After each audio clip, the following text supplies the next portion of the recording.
Do you want to know how you can watch any video on Amazon Prime? If yes, then this video is specially for you.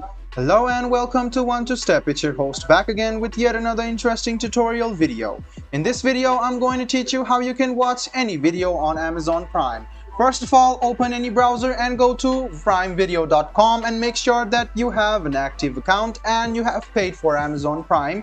Then you can see this type of interface. Let's suppose I want to watch this movie. I'll just go ahead and click on it. And you can see the play option over here. Go ahead and click on play.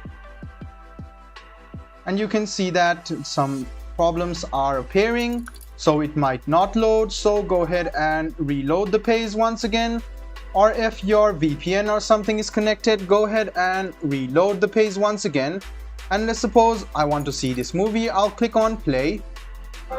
And you can see that now you can watch any movie or series on Prime Video. So guys, this is how you watch movies or series on Prime Video. I hope this video was helpful for you. If you still have any kind of confusion, please do mention us on the comment section down below. Like the video, subscribe to the channel, and do hit the bell button for more. Hope to see you in the next video as well. Until then, goodbye, take care, and make sure you enjoy.